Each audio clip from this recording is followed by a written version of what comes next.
Tuhan berfirman begini, saudara. Apa yang saya sampaikan itu semua sama. Iya toh? Tetapi saudara pribadi demi pribadi menerimanya lain. Karena Tuhan berkata, Dia yang akan mengukir di dalam hati saudara-saudara, pribadi demi pribadi. Jadi tidak sama saudara. Jadi jangan kaget kalau saya nanti apa yang saya sampaikan itu sama, tapi penerimaannya itu lain-lain. Hal ini kejadian saudara. Jadi di mana-mana. Nah memang Tuhan berkata begitu. Kalau Tuhan ngomong sama saya, Dia berkata begini, kamu tugasmu cuma ngomong. Nanti yang menerima itu aku sendiri yang akan berbicara kepada mereka. Oh, jadi enak tuh tugas saya tuh. Jadi kalau orang lain tanya, bilang, Pak, kamu tadi kok ngomong gini? Enggak tahu. Oh, memang bukan saya kok. Iya dah. Jadi kerap kali saya lupa, saudara. Maka dari itu, saudara, jangan memandang manusia itu istimewa. Saya dengan saudara, tidak ada bedanya. Bahkan saudara, saya yakin kamu lebih baik dari saya. Dulunya. Karena memang saya dulunya itu orang brengsek. Tapi sekarang sudah jadi. Makanya anak saya Iin dulu ngomong gini, waktu dia sudah mulai remaja, ya dah, mau sekolah ke Belanda, dia ngomong sama saya gini, saya bilang, In, kamu besok mau punya suami model kayak apa? Kayak papa. Saya bilang, kamu jangan ngomong kayak papa. Kenapa? Kamu tidak kenal bapakmu. Bapakmu itu brengsek luar biasa. Lalu saya ceritakan satu sisi saja. Kamu anak perempuan saya satu. Nah, kamu mau enggak punya pacar, punya calon jodoh yang ngalami tidak enak? Pergi pesta pakai pakaian pesta, lalu pulangnya naik bonceng sepeda motor saya, nenteng sepatu. Nah, mau enggak aku? Lu kenapa? Nah, karena pada waktu pesta muter-muter gitu, Polones, anak muda kan seneng tau ya, kalau selesai Polones itu sepatunya pacar saya diambil orang lain. Lah jadi tidak bisa gandengan sama saya toh. Lah saya jadi jengkel. Saya bilang gini, kenapa kamu tidak kasih tahu sepatumu di situ? Lu baru saya letakkan saja sudah diangkat orang kok. Lah ya kamu kan tahu kalau orang lain tuh yang seneng sama kamu banyak. Iya, makanya itu mesti cepet-cepetan. Cepet-cepetan. Lalu setelah Polones, saudara, baru berapa putaran aku tak tinggal pulang. Aku bilang tak deketi dia, pulang. Terus saya turun, dia tahu kalau saya bilang pulang, itu dia tidak turun, saya tinggal pulang. Jadi dia nenteng ambil sepatu, nenteng turun trap. Saya sudah nyeteter sepeda motor, belum sempat make, nempel plek pakai pakaian pesta. Lalu dia bilang, masa papa kejam kayak gitu? Itu bapakmu, saya bilang. Wah, ya tidak jadi. Nah, makanya itu cari kehendak Tuhan, itu yang terbaik. Nah, maka dari itu saudara, hari ini kita belajar di dalam Kejadian pasal yang ketiga ini, ayat yang pertama, adapun ular ialah yang paling cerdik dari segala binatang di darat yang dijadikan oleh Tuhan Allah. Ular itu berkata kepada perempuan itu, tentulah Allah berfirman, semua pohon dalam taman ini jangan kamu makan, buahnya bukan. Lalu saut perempuan itu kepada ular itu, buah pohon-pohonan dalam taman ini boleh kami makan, tetapi tentang buah pohon yang ada di tengah-tengah taman, Allah berfirman, Jangan kamu makan ataupun raba buah itu, nanti kamu mati. Tetapi ular itu berkata kepada perempuan itu, sekali-kali kamu tidak akan mati. Tetapi Allah mengetahui bahwa pada waktu kamu memakannya, matamu akan terbuka, dan kamu akan menjadi seperti Allah, tahu tentang yang baik dan yang jahat. Perempuan itu melihat bahwa buah pohon itu baik untuk dimakan dan sedap kelihatannya. Lagi pula pohon itu menarik hati karena memberi pengertian. Lalu ia mengambil dari buahnya dan dimakannya, dan diberikannya juga kepada suaminya yang bersama-sama dengan dia, dan suaminya pun memakannya. Maka terbukalah mata mereka berdua, dan mereka tahu bahwa mereka telanjang. Lalu mereka menyemat daun pohon ara dan membuat cawan. Di sini, saudara, kita menerima kenyataan. Jangan saudara hidup di dalam dunia yang percaya kepada Tuhan ini seandainya mengayal. Seandainya Hawa tidak jatuh, kan saya tidak kayak gini. Nah, ini kerap kali manusia itu begitu, saudara. Seandainya. Dan justru hal itu yang menyebabkan iman saudara itu lemah. Kita, anak-anak Tuhan, harus hidup dalam satu kenyataan. Bukan teori, bukan khayalan. Tapi apa yang di hadapan saudara, hadapi, atasi. Itu anak Tuhan. Jangan lari dari masalah. Saudara tidak akan dapat jalan keluar kalau saudara lari. Tapi justru saudara hadapi. Saudara sudah tidak mempunyai kemampuan. Yesus yang akan turun tangan. Ini luar biasanya orang Kristen. Orang Kristen itu punya tambahan. Tapi orang Kristen harus sadar bahwa saudara sama orang-orang bukan Kristen sebetulnya sama enggak? Sama. Tuhan mengasihi saudara, Tuhan mengasihi mereka, sama enggak? Sama. Jangan bilang, aku anak Tuhan sudah jadi orang Kristen, orang yang enggak Kristen enggak sayang Tuhan. Enggak. Sebab Alkitab yang berkata, Allah mengasihi isi dunia. Jadi tidak hanya saudara. Tetapi saudara dan saya yang mengenal akan Allahmu, saudara mempunyai kelebihan. Nah, kelebihannya apa? Kelebihannya iman, di mana kalau saudara tidak ada jalan, Yesus dia punya jalan.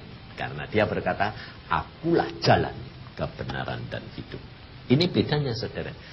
Makanya kalau ada orang Kristen yang putus asa, itu orang Kristen yang tidak kenal Tuhan.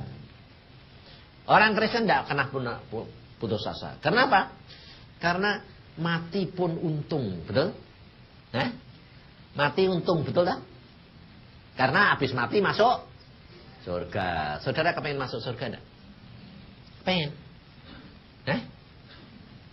Nanti apa sekarang?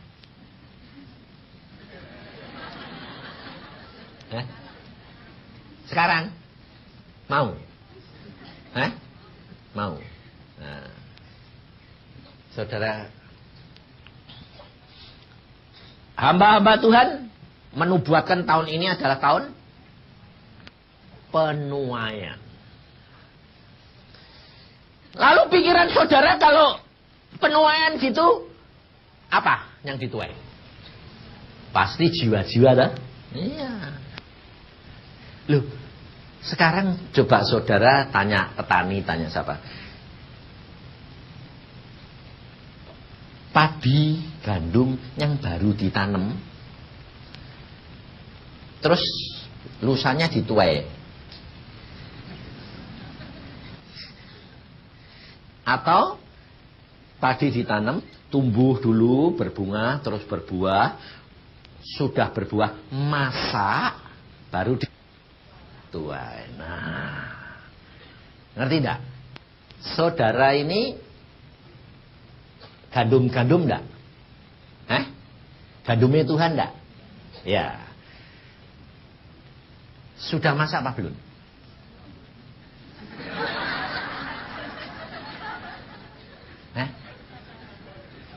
Loh. Kamu ini gandumnya Tuhan toh? Ditanam di bait Allah, betul?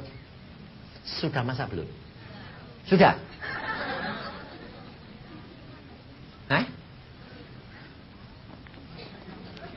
Tahun ini, tahun penuh. Jadi yang sudah masak, berarti mati. Sudah siap? Loh, yang siap mati siapa?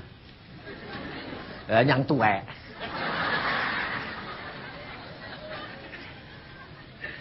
Jadi saudara, kalau saudara menerima firman Tuhan, kerap kali saudara itu tidak sadar.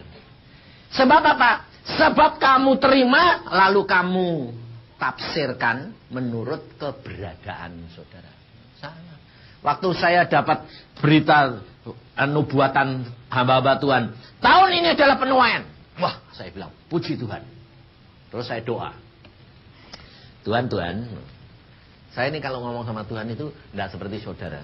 Saudara nyabutan, Tuhan, Tuhan. Aneh dah. Sebabnya apa? Coba, saudara kalau kenal sama orang, kalau baru kenalan, nyebutnya Yusa, gitu ngomong saudara.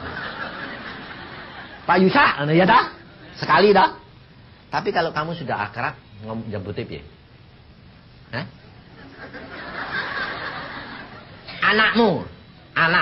Kalau sama bapaknya bilang Pak atau Pak. Kapan kamu berani nyebut orang itu seperti bapakmu dan kamu akrab? Ngerti? Saya kalau nyebutnya yang. Sama istri saya kan yang. Ya dah. Saya sama Tuhan ya gitu. Tuhan. Sebabnya apa? Kadang-kadang tak sebut Tuhan, enggak dengar. Tuhan. Apa? Saudara, kalau kamu kenal Tuhanmu itu luar biasa, saudara. Tuhan itu kadang-kadang lucu. Tapi juga nakutin. Benar Tuhan tuh, aduh. Kalau dia datang sudah sebagai seorang kekasih, waduh sudah. Istri saya itu tidak ada 1/1000 nih. Dia tidak ngomong banyak. Dia cuma ngelus, dia bilang, Yusa, aku sayang kamu. Waduh, ngomongannya itu seperti berjuta-juta rasanya. Dan itu sungguh saya ngalami, saudara. Saya tidak main-main. Lalu apa? Keluar air mata terus. Air mata. Karena air matanya bukan air mata sedih. Senengnya luar biasa. Dan seumur hidup tidak pernah lupa. Jadi kalau sedih gitu, kalau susah apa, ingat, aduh, tidak usah. Tidak ada artinya semua itu. Karena apa? Karena akrab dengan Tuhan. Maka dari itu, Saudara, kita harus belajar mengerti caranya Tuhan berbicara. Dan pikirannya Tuhan itu apa? Saudara itu tidak bisa mengerti. Pada waktu manusia belum jatuh dalam dosa, dia mengerti langsung. Allah berbicara muka dengan muka. Dan apa yang Allah katakan, engkau langsung tahu. Tapi setelah manusia jatuh dalam dosa, manusia tidak bisa mengerti. Karena apa? Karena ada dosa yang menjadi penghalang kita. Nah, perhatikan ayat ini yang kita tadi baca. Bahwa manusia jatuh melalui Adam atau melalui Hawa? Hawa. Kenapa kok melalui Hawa? Sebab Hawa tidak mendengar firman Tuhan langsung dari Tuhan. Tapi melalui siapa? Adam. Nah, saudara, yang pertama, kalau kamu cuma mendengar firman dari orang lain, tapi tidak langsung dari Tuhan dan mengalami sendiri, beda. Nah, tapi mengapa Adam jatuh juga? Karena cinta. Ngerti? Ada dua hal saudara harus perhatikan. Yang satu adalah pengabdian, yang satu adalah cinta. Allah berfirman kepada Adam. Allah menghendaki Adam dan Hawa mengabdi kepada Dia. Taat, setia. Tapi ternyata setan tahu bahwa Adam cinta kepada Hawa itu jalan yang paling mudah untuk menjatuhkan manusia. Sebab Adam mengenal Allah secara pribadi, pengabdiannya luar biasa. Jadi susah untuk dijatuhkan. Melalui cinta gampang dijatuhkan. Makanya sampai sekarang ini, saudara, hamba Tuhan pun jatuh karena pengabdian atau karena cinta. Makanya saudara, waktu saya dipanggil Tuhan, Tuhan berkata, ada 3 perkara dan semua manusia harus mengalami dan punya kelemahan. Harta, tahta, dan wanita. Kalau wanitanya, harta, tahta, dan pria. Cinta itu luar biasa, saudara. Bisa mematikan, tapi bisa juga menghidupkan. Firman Tuhan sekalipun, ini bisa mematikan, bisa menghidupkan. Maka dari itu saudara harus sadar bahwa Allah menghendaki pengabdian harus disertai dengan kasih. Karena tanpa kasih, pengabdianmu akan rapuh. Kenapa? Karena kasih itu pengorbanan, saudara. Tapi cinta itu menuntut. Maka dari itu, saudara, lihat akibat ketidaktaatan daripada Adam dan Hawa. Apa yang terjadi? Hawa harus menanggung derita kutuk.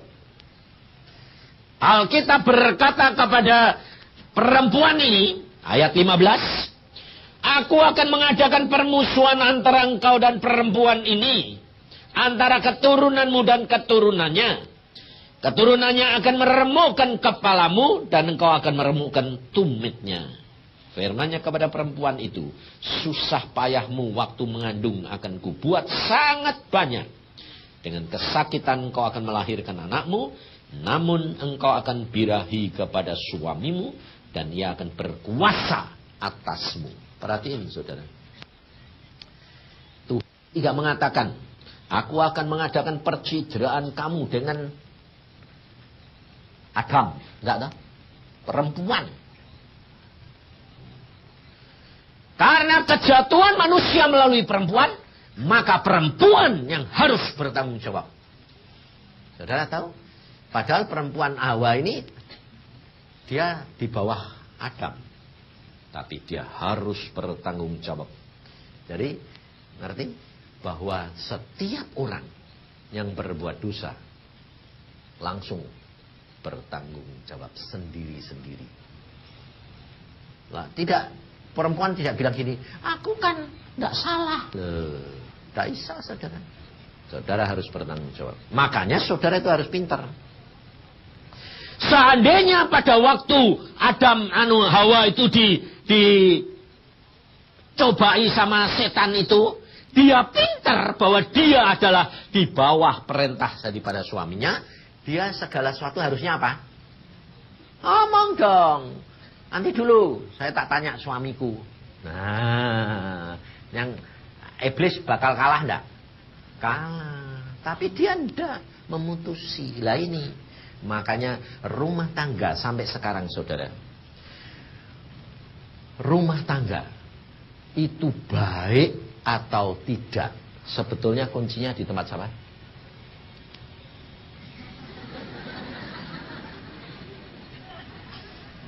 Kuncinya di tempat siapa?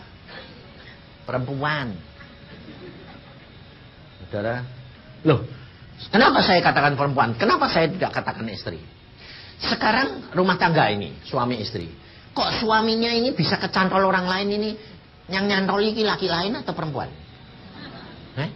Perempuan lain. Jadi belum tentu istrinya, tapi perempuan ini. Yang jadi gara-gara itu di mana-mana itu perempuan. Sebab kalau tidak ada perempuan, dunia ini sepi. Loh, coba modelnya pakaian laki-laki kan sama semua. Tapi perempuan lain-lain. Oh, ada yang panjang, ada yang pendek, ada yang kesempitan, ada yang lengkap. Nah ya dah. Karena itu memang Tuhan sudah makanya saudara itu jadi orang perempuan tuh ngucap syukur. Jangan bilang gini, aku rugi jadi perempuan. Oh, untung jadi perempuan. Karena apa? Ternyata kuncinya di tempat kamu. Laki-laki itu sebetulnya apa? Bodoh. Cuma karena orang bodoh diangkat jadi kepala. Itu laki-laki. Tapi sebetulnya bodoh, saudara. Kalau tidak ada bodoh, tidak dikasih penolong. Perempuan penolong, toh? Jadi pinter mana? Pinter perempuan. Kalau kamu tidak lebih pinter, tidak dijadikan penolong.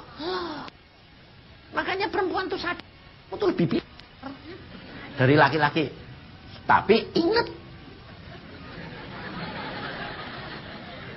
kamu itu di bawah laki. Jangan bilang aku lebih pintar. Oh, kamu gitu ketok gue kepalamu. Nggak boleh. Makanya Tuhan tuh luar biasa. Yang laki itu bodoh ditaruh kepala. Yang perempuan pintar ditaruh di bawah leher. Gitu. Jadi jangan dibalik. Saudara, itu hidup kekristenan luar biasa. Sampai saya bilang, oh Tuhan sebetulnya itu. Iya, Tuhan bilang. Supaya apa? Supaya kepala ini laki-laki itu sadar bahwa dia membutuhkan penolong. Penolong itu sadar bahwa dia ada di bawah perintah laki-laki. Kenapa sih Tuhan mau bikin gitu? Supaya mereka berharap kepadaku.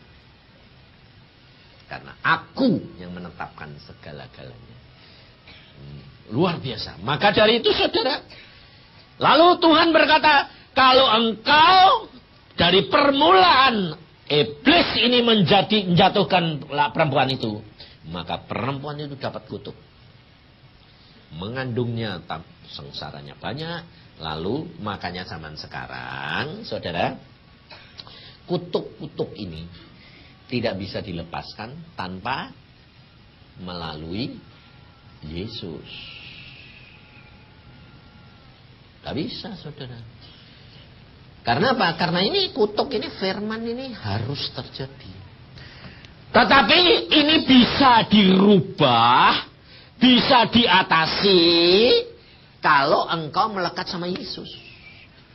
Makanya sebetulnya orang perempuan zaman sekarang itu kalau mengandung, kalau melahirkan itu tidak menderita, saudara. Kalau menderita itu belum diputuskan. Karena dia tidak tahu caranya. Jadi kutuk itu tetap berjalan di dalam hidupnya. Sebetulnya Tuhan itu luar biasa sudah memberikan contoh. Dan bahwa di dalam Yesus ada kelepasan, ada kebebasan. Tapi saudara tidak boleh menggunakan kebebasan, kelepasan itu menurut kehendakmu. Karena kejatuhanmu sama lagi seperti Hawa. Maka pada waktu saudara dan saya percaya Yesus, Roh Kudus diberikan, dia tinggal di dalam saudara dan saya, memimpin saudara dan saya di dalam seluruh kebenaran. Nah, ini saudara harus sadarin. Bahwa Roh Kudus ada di dalam diri kamu ini memimpin kamu. Saudara tidak akan dapat mengerti firman dan mengalami tanpa Roh Kudus. Saya, saudara, mengalami kemenangan demi kemenangan. Beberapa kali saya itu mau dijebak loh, saudara, sama setan. Tapi dapat lolos hanya karena Roh Kudus. Bukan karena saya ngerti. Tidak mungkin. Kita kali tidak bisa ngerti, saudara. Apa yang Tuhan ngomong tidak ngerti. Ini barusan ngalami. Hari ini, malam ini, saya tuh semalam suntuh. Tidak tidur. Tidak tidur, saudara. Pulang dari sini jam 10. Jam berapa ya? 9. Setengah 10. Pergi makan. Sudah ditunggu di Karawaci, rumah sakit Karawaci. Pak Samuel ada di ICU. Waktu saya makan, Tuhan ngomong sama saya. Beritahukan kepada istrinya, relakan, karena suaminya aku mau bawa pulang. Waduh. Nah itu, saudara, kita tidak tahu. Padahal hari Rabu kita pelayanan di Cirebon, itu Pak Samuel dapat urapan. Saya yang suruh mentransfer dia. Pulangnya bersama dengan saya. Dia memang sama saya itu kayak bapak sama anak. Tapi padahal dia 60, saya 64. Umurnya dia 60, saya 64. Jadi akrab sekali sama saya. Segala suatu cerita. Nah, pulang, terus di Bandung itu mau menghadiri pernikahan anaknya teman dia. Jadi sudah bawa jas, bawa segala macam. Bajunya dasinya itu pilih sendiri semua. Dia tidak tahu kalau ternyata dia itu persiapan dipakai untuk mati. Tidak tahu, saudara. Nah, kita kerap kali tidak ngerti toh. Makanya saudara, kapan engkau dituai?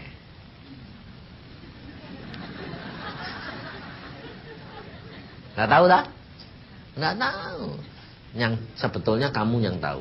Sudah mateng apa belum? Tidak mateng, siap-siap. Nah, pada waktu itu dia hari Jumat, suami istri datang ke rumah saya. Saudara tahu apa? Tuhan bilang, bereskan. Wah, saya tegur istrinya. Saya bilang gini, kamu tahu kamu siapa? Kalau laki-lakinya saya ini anjing di hadapan Tuhan. Anjing laki, saya bilang. Ya, kamu tuh anjing perempuan.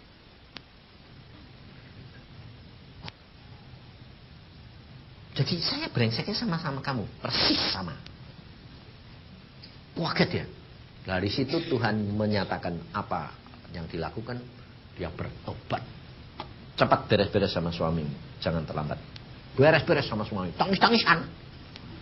Jadi dua itu lutut nangis-nangisan. Pegangan nangis-nangisan. Minta ampun beres-beres. Saya tidak tahu saudara. Kalau Tuhan itu maksudnya supaya suaminya nanti 3 hari kemudian ini pulang dengan mulus, semua sudah beres, saudara. Hari Sabtu saya khotbah sore, saya dikasih tahu dia masuk rumah sakit, pembuluh darah utamanya pecah, masuk ICU. Saya datang sana, dan saya doa, saya sama dokternya bilang, wah ini keadaannya gawat. Saya bilang, kamu tenang. Lalu pada waktu saya berdoa, Tuhan ngomong sama saya. 2 hari. Kamu disuruh diem sama Tuhan 2 hari. Nanti setelah 2 hari, Tuhan memutuskan. Kamu tahu. Langsung, oh ya, diem. Caranya diem ya. Jangan mikir yang lain, hanya Tuhan. Terima kasih Tuhan, Engkau pasti punya rencana yang indah dalam hidupku. Saya bersyukur. Kalau yang kurang beritahukan apa yang aku harus selesaikan. Nah. Besoknya saudara saya berangkat ke Jakarta pelayanan hari Minggu. Sore saya telepon, dia bilang apa? Seger, sehat lagi. Wah sudah gembira. Yang tamunya yang datang, waduh ngobrol dari kanan kiri. Loh suruh diem kok ngobrol. Ngobrol sama orang. Tuhan bilang, kamu diem ngomong sama Tuhan sendiri, tidak sama manusia. Tapi tidak bisa nolak, saudara. Wah, Pak Samuel itu temannya sadunia. Semua datang. Nah, terus kemudian Senin pagi, drop lagi, pecah lagi. Hanya bar sekali. Wah, akhirnya dokter sana tidak bisa nangani, dia bilang, tidak bisa ada jalan lain. Larikan ke Jakarta, naik helikopter dari Bandung, khusus dinaikkan helikopter. Dari sini ketemu sama saya, masuk ICU lagi. Saya bilang, kamu tenang, 2 hari. Terus saya khotbah di sini, pulang. Saya bilang, kamu tenang, tinggal 2 hari, cuma hari Minggu sama Senin tok. Udah, sip, 2 hari. Nanti Tuhan menetapkan. Waktu pulang dari sini saya makan jam 10. Tuhan ngomong. Istrinya suruh merelakan. Wah, ngerti ya. Udah. Wah, pulang ini anak. Aduh, aku bilang, aduh. Tuhan kasihani. Itu paling baik. Ya wis. Saya datang sana. Saya panggil istrinya sama anaknya. Aku bilang, relakan suamimu. Nangis dia bilang. Loh, terus pulang. Nangis. Kowe nangis mau siapa? Wong penuai sudah datang. Cepet. Ya dah, gandum tung dibawa. Saya mau apa? Wong dia yang punya hak. Aku bilang, udah serahin. Ya wis. Terus saya ngomong, ini masih ngobrol sama saya, saudara. Sadar 100%. Rela, nyerah. Mau diapa-apain urusannya Tuhan. Tinggal malam ini tok. Besok pagi ada keputusan. Saudara, apa yang saya dapat dari Tuhan? Saya sendiri pun tidak ngerti. Jadi jam 12 kurang 1/4 saya bilang, wes ya Sam, kamu ngucap syukur, karunia lidah, jangan mikir apa-apa. Besok pagi saya datang lagi. Karena ada putusan Tuhan. Saudara tahu? Aku pulang sama Pak Agung ke hotel. Baru sampai hotel jedot. Belum tidur. Jam 1 kurang 1/4. Sampai kamar, bel berdering. Ayo Sa, balik ke sini. Kenapa? Waduh, Pak Sam pulang. Pulang sudah. 1 jam saya sampai dia pulang sudah. Loh, aku bilang, loh Tuhan, kok pulang sekarang? Aku ngomong apa? Pagi. Lah mbok kira ini setelah jam 12 ini apa enggak pagi? Wah, kalah lagi aku. Lah dia ngerti kan aku udah pulang, biar tau buat apa? Dari Karawaci sampai ke Marco Polo terus balik lagi. Wes gitu mobil pinjaman sudah pulang lagi. Lah enggak punya mobil. Lah aku tadi bilang gini, "Loh Tuhan, kok enggak ngomong?" Loh, aku sudah ngomong. Lah. Oh ya. Aku yang enggak ngerti. Pikirku pagi itu ya jam 6 ya toh, jam 7 aku ya enggak ngerti tuh. Pagi, ya pagi, nanti esok pagi ya Pak. Ya esok pagi balik lagi. Sampai sana, loh Pak, kok mati? Loh, kok mati? Lah Tuhan bilang, aku bilang apa? Pagi. Lah jam 1 kurang 1/4 ya pagi toh. Loh, aduh, aku kok tak ngomong sih Tuhan? Itu saudara tahu. Tuhan itu tidak banyak ngomong. Tuhan itu menuntut saudara ngerti dia. Bukan dia suruh ngerti kamu. Kalau Tuhan mau ngerti kamu gampang enggak? Gampang. Kamu ngerti dia susah apa enggak? Susah. Itu yang saudara harus belajar. Makanya Tuhan berkata apa? Kenali aku. Segala kutuk, segala perkara yang menjerat saudara, saudara dan saya hanya bisa mengatasi kalau saudara dekat Tuhan. Siapa contohnya? Kita lihat. Kita lihat Kejadian pasal yang ke-5. Ayat yang ke-21 sampai dengan ayat yang ke-24. Setelah Henoh hidup 65 tahun, ia memperanakan Metusaleh, dan Henoh hidup bergaul dengan Allah selama 300 tahun lagi setelah ia memperanakan Metusaleh, dan ia memperanakan anak-anak lelaki dan perempuan. Jadi Henoh mencapai umur 365 tahun, dan Henoh hidup bergaul dengan Allah. Lalu ia tidak ada lagi sebab ia telah diangkat oleh Tuhan. Allah menjadikan manusia dengan kemuliaan. Kalau Henoh diangkat lalu tinggal bersama dengan Allah, hidup dalam kemuliaan enggak? Dari diciptakan kemuliaan masuk ke dalam kemuliaan. Itu rencananya Tuhan. Maka kalau saudara hari ini ada di tempat ini, saudara masuk di dalam proyeknya Tuhan. Maka dari itu saudara harus apa? Untuk mengatasi segala kutuk, segala perkara yang menimpa manusia ini dan saudara turunannya, itu hanya satu rahasianya. Bergaul dengan Tuhan, akrab dengan Tuhan. Saudara dan saya pasti mengatasi semua masalah. Ini saya alami, saudara. Bergaul akrab dengan Tuhan. Nah, lalu kamu mesti tanya toh, bagaimana Pak carane, ya toh? Nah, lalu pikiranmu, aku mau, tapi bayarin. Nah itu, saudara ndak usah tanya harus gini, terperinci, ndak. Yang saudara dan saya harus lakukan adalah langkah demi langkah. Saudara ndak bisa borong semua, cepat nggak bisa. Yang direndahkan, dia akan ditinggikan. Siapa yang ditinggikan, dia akan direndahkan. Saudara tahu, di situ saudara akan lihat, saudara sudah mampu tidak direndahkan di hadapan manusia dan Tuhan. Kita harus belajar banyak. Kamu akan mengenal Tuhanmu itu luar biasa.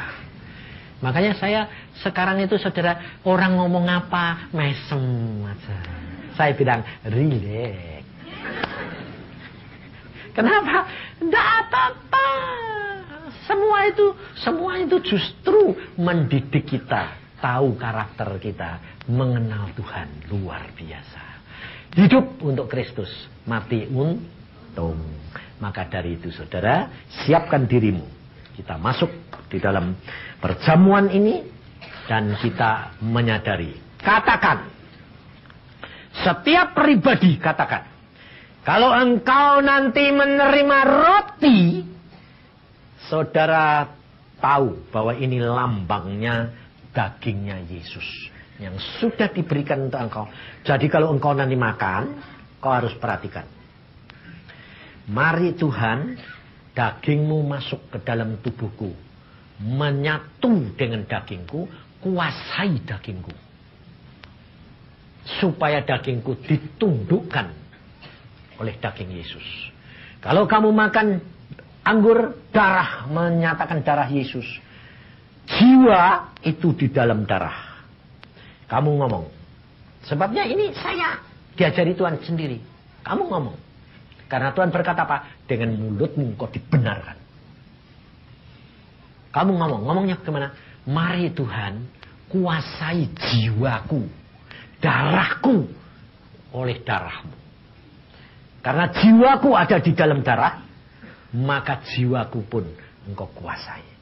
Sehingga daging dan jiwaku itu tunduk kepada daging dan jiwaku. Kenapa saudara? Alkitab berkata, roh menurut, tapi daging tubuh lemah. Jiwa dan daging itu lemah luar biasa. Kalau saudara mengatakan, saudara akan mendapatkan kekuatan yang daripada Tuhan.